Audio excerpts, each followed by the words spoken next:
What's up? Welcome to my apartment. In today's video, I'm going to be going through how much I pay for this apartment. Spoiler alert, it's 2075. I'm going to talk about how I found this apartment, how cramped it is. As you can see, this is the entrance. Really cramped, and it doesn't help that I have a shelf full of trinkets that's disorganized. My closet's over here. But before we get into all that, I want to say welcome to the channel. My name's Dev. I live in New York City. I moved here like 2.5 years at this point. Paid $20.75 for this apartment. I'm going to talk about how I found it. I had to pay a broker's fee. Guys, broker's fees. Why do they charge them? Nobody knows. But I'm going to explain what that is if you don't know what it is. So let's get straight into it. Starting off with the kitchen. As you're probably aware, I live in a studio. The best part about this studio is that the kitchen is not attached to the living area. That's the best thing. The kitchen's right up at the front, a little nook right here, and then you keep walking, and then you go into the living area, which is my living room / my bedroom. And I'll talk about the challenges there of having both of those. Typically for this price range, you wouldn't really find something that's brand new, so I got kind of lucky in a way. Let's keep moving to the living space. Oh yeah, before we get to the living space, I just want to address my hallway. So right when you come in, there's a hallway, the kitchen up front and the hallway, that gets to the living space. This hallway thing is a little bit chaotic, mainly because I have a couch upside down over here. I have it's a very narrow hallway. It's kind of crazy, and I hate that this is what people see when they first come in, because it looks mad like I'm a hoarder when you come in. But it's only because I'm working on this section of the house, and because my spot is so small, I have very little storage. So I kind of just throw everything in this hallway, because it's not really a space I care about. As long as I can find my way through it, there's a lot of crap here. If I can get my way through it, I'm a happy man, okay? Because functionality is the most important thing, okay? So working on selling this couch, turns out it's really hard to sell a couch. People don't want couches anymore. It's $100. I paid $800 for this couch. Nobody wants it. It's an IKEA couch. So I guess I might have to give it away for free, but my ego and my pride is not letting me give something away that I paid $800 for away for free. So for right now, it's making my apartment look ugly right in the middle of everything.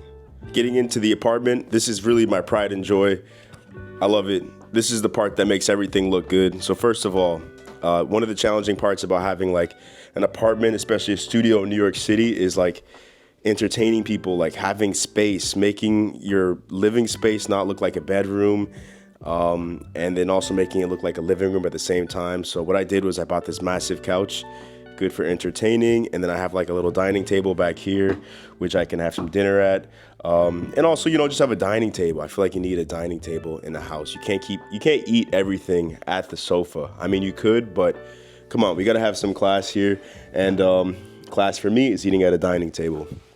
So I love the setup of everything right here. It's a little bit tight, but everything does fit. I am kind of lucky that my apartment is the actual living space area is actually kind of spacious, because I can fit this pretty big couch. I can fit my bed as well, and I have a little bit of space in the back for a dining table.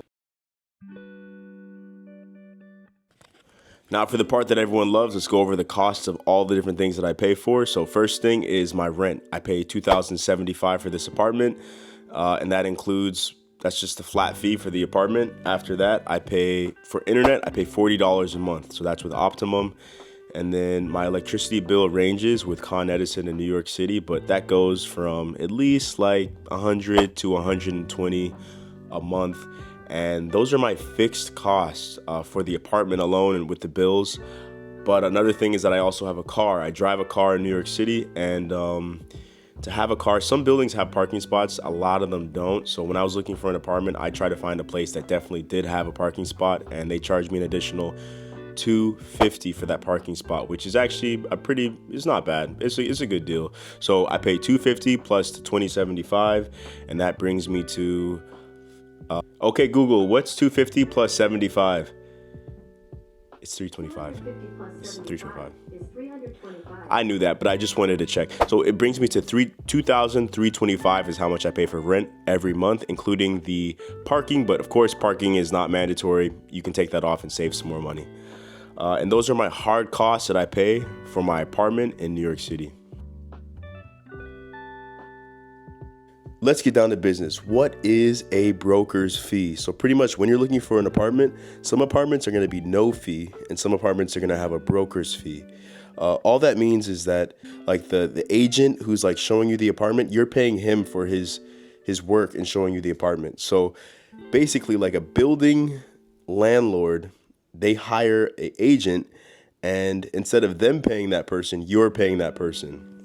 So it sounds kind of criminal, right? Like they're hiring the person, but we have to pay them. But basically, it's something that they do in New York City. It's legal, and the reason is because the demand is so high. Everybody wants to live in New York City that they can offset that cost onto the people looking for apartments because we would actually pay it. And I actually did pay it. So I'm a part of the problem. The reason I paid it was because the rent is so amazing. Like I live in an amazing area, right beside a train stop. I have a pretty good deal. So I was like, you know what, a broker's fee is not bad for this case, and that's why I did it. But typically I'm against broker's fees because I do think that they are a scam, and there's actually people are protesting, but basically like they're trying to get that law changed so that New Yorkers don't have to pay a broker's fee anymore, and I'm all for that actually. Yeah. I'm just going to show you what it looks like to look for an apartment. Most times how I found both of my New York City apartments was on streeteasy.com. This is not an ad, but it literally is the best place to look for an apartment because there's a ton of different filters to search through. So let's get into it. All right, so this is streeteasy.com. You can type in the neighborhoods. The best part is you can see all the different neighborhoods in New York City. You can be like, okay, I want to live in Upper East Side, Midtown, Lower East Side. You can pick everything there, or you can just select all of Midtown, all of downtown. You can put in your price range. Let's say you want to pay $20.75. Oh, yep, $20.75. Oh my God, what's happening? Okay, and then you can do no fee, so no broker's fee, and you can just do a search, and you can see all the different apartments available. Wow, all the different apartments available in that price range, which happens to be nothing. This is really sad, you guys. But let's bump up that top price in New York City to maybe $3,000. And let's say we're okay to pay some fees. What comes up? Okay, so we got a few apartments. We got a lot of apartments now. We have a couple, 35 pages of them. And then I think it really was the no fee thing that had a lot of them out of there. Yeah, okay. So as you can see, some more apartments are going up here. We're seeing a lot more things. And then you can also filter it by you wanting it to have skyline view, a doorman, an elevator, a gym, parking, tons of different options here. All right, you guys, thank you for watching the video. I want to make some more content about New York City, about finances, about lifestyle, about things like that really matter to you, because those are the videos that I end up watching the most. Kind of like how much people, we're all kind of nosy, right? Like how much do you make? How much you get paid? How much do you pay? All those little things like, is it worth it? Pros and cons, stuff like that. So if you guys like the video, make sure to leave a comment below. Make sure to subscribe if you guys like the video too. Also, let me know in the comments some other topics that you guys want to hear about in future videos. I'm working on my production value, getting things up to par with editing and all that stuff, even though, as we all know, editing is one of the most annoying things in the world. And I don't have it like that to hire an editor yet. One day, you know what I mean? One day, maybe I will.